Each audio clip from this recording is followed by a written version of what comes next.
I've spent more than a year using the HP ZBook Ultra G1a as my on-the-go laptop and my #1 laptop pick that came out of 2025 and still holds up the spot heading midway through 2026. Now this is the only laptop that I need. It edits 6K video without any lag on the go. I can get 5 to 7 hours of battery life without even thinking about trying to conserve my battery life.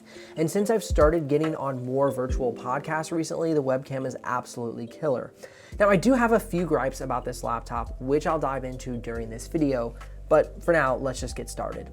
Now, if you've watched my channel a lot, you'll know that I built my entire studio setup around the Alienware 16 Area 51 last year. That setup was killer. Intel Core Ultra 9, 285H, RTX 5080, 32 gigs of RAM, but two things have happened since then. I've really ramped up my agency business, providing podcast production and video podcast hosting for B2B businesses looking to build out their online content strategy. Now, this has taken me far more on the go, which means I've been using the Alienware less and the ZBook Ultra more. Now, Alienware asked for that model back as well. Now, after I accidentally dropped it off my counter once, maybe twice. So I no longer have that model in my studio.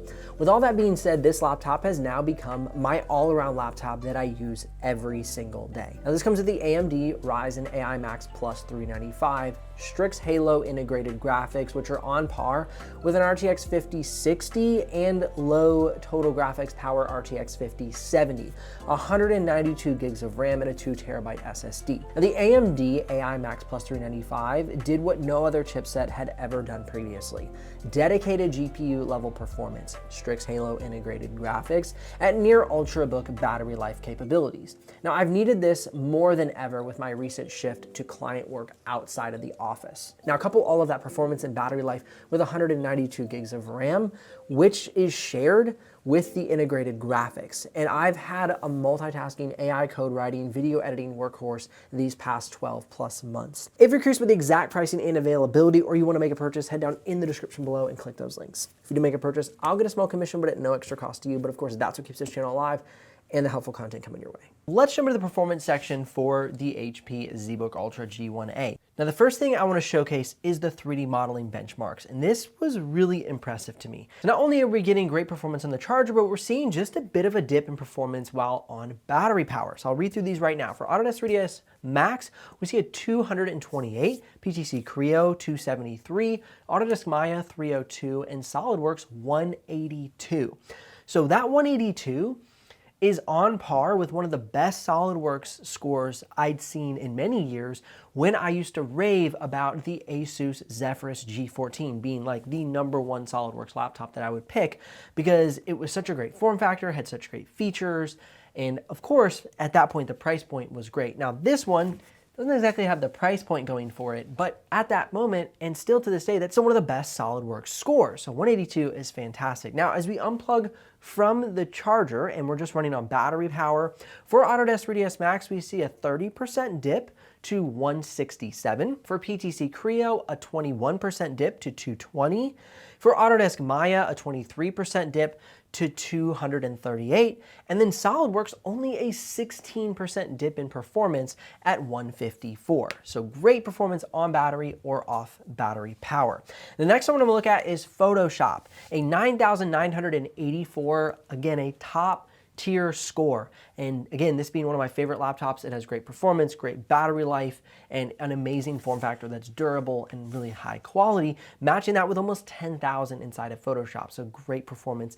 And then you go ahead and unplug from the charger, we see a bit of a dip, a little over 2,000 point dip, going from charger to non-charger onto battery power, 7,687. So unfortunately that one didn't see as much of a maintained score as I would love to see, but it's still really solid.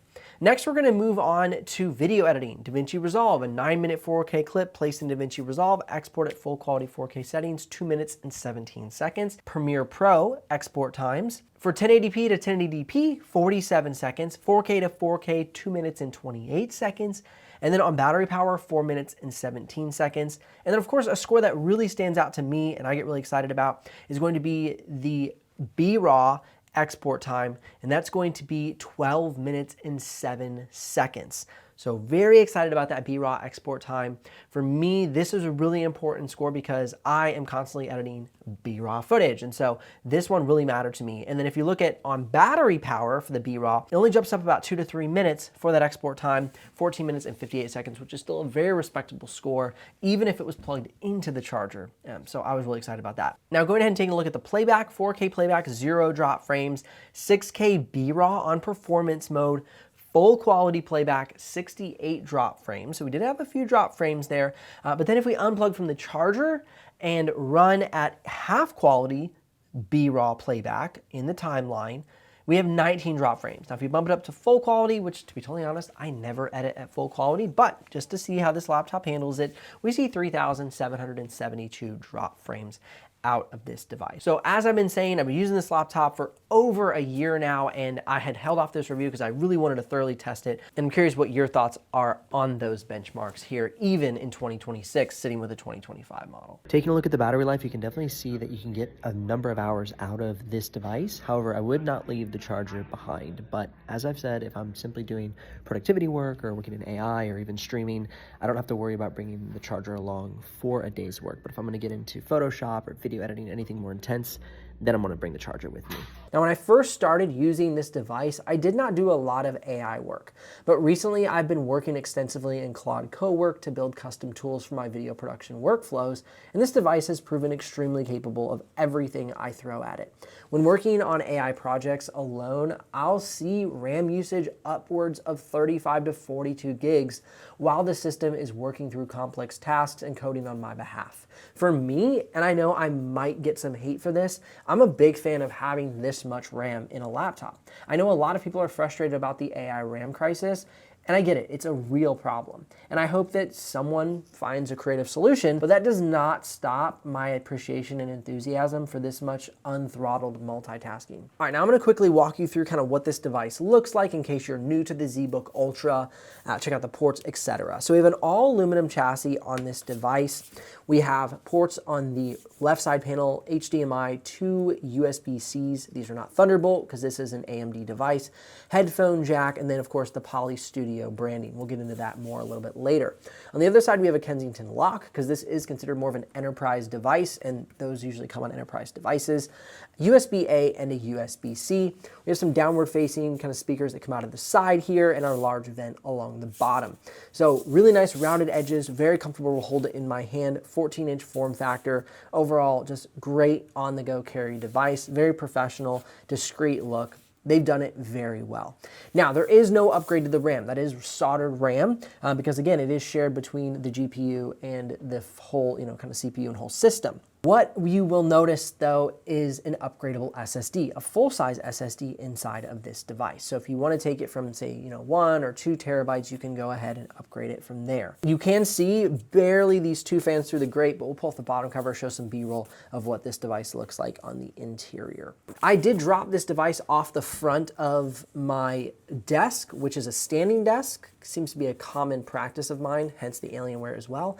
And you can see I dented it pretty good. You can see the bottom, portion of the bottom cover kind of sticking out there. But I've had no issues with the device after that big splash. And it hit probably about chest high, straight to the ground, and on pretty hard wooden floors. And it's doing great. So I kind of feel really bad because I love this device. And I was like, oh crap. I love this thing and I've maybe ruined it, but still working great. I dropped it well over 6 months ago. Now, one of my other favorite features since now attending so many remote podcasts, as I mentioned, is the webcam. This is a 5 megapixel webcam that is powered by Poly Studio software. It has excellent sharpness, almost 0 ISO noise, and color accuracy is really good. Sometimes I'll notice a little extra kind of browns and those more tones than the blue tones, but overall it does really well. Now I tend to use my Shure SM7B through an audio capture for my microphone, so that's not something I can consistently celebrate, the audio quality with the Poly Studio software, but so you can hear it for yourself, here's a sample of the microphone audio and the webcam in use, so you can experience and hear that for yourself. This is the webcam on the HP ZBook Ultra G1a and a little sample of the audio for you as well. Okay, now some things that I don't like, and one notable issue that comes up here and there. If I were to get another model, I would absolutely ditch the glossy screen for the full HD matte display.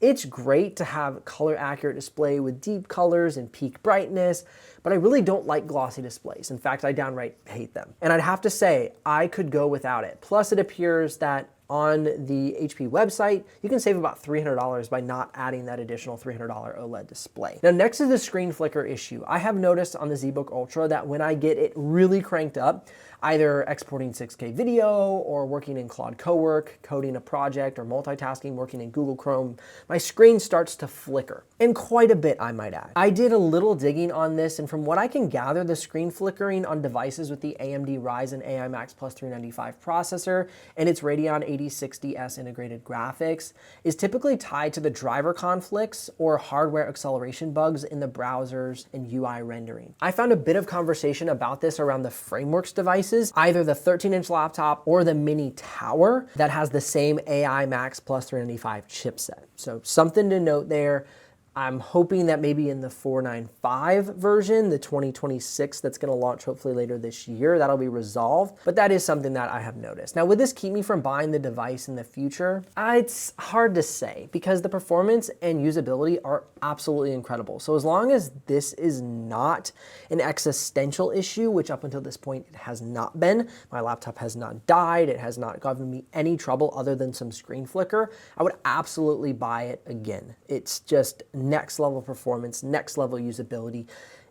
It's amazing. I mean, it's like Windows devices have fully caught up to what Apple did a couple of years ago.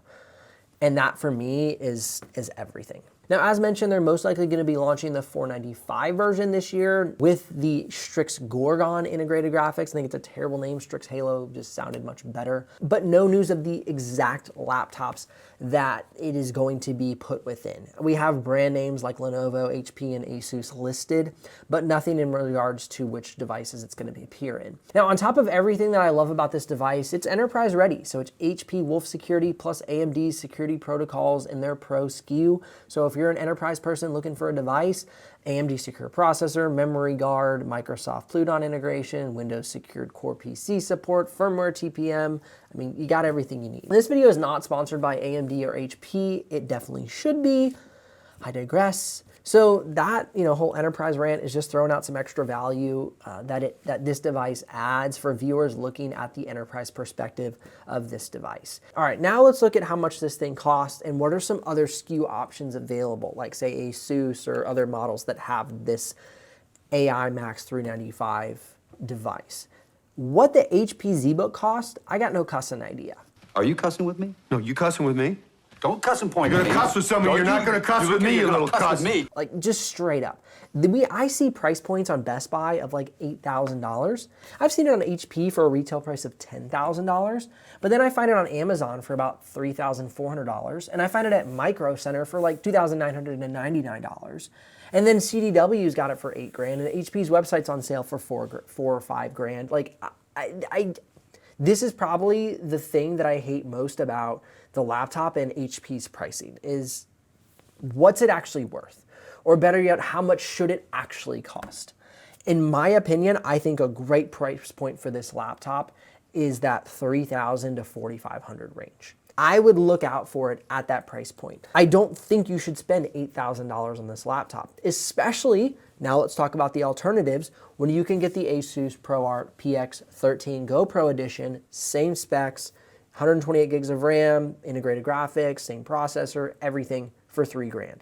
And then you can get the kind of special edition Asus Flow Z13 for about $36.99. And if you're wanting to ball on a budget, you can get the slightly lower SKU version of the AI Max 9, whatever, I think it's like the 390 or the 388 or something in the Asus TUF A15, and that's $21.99.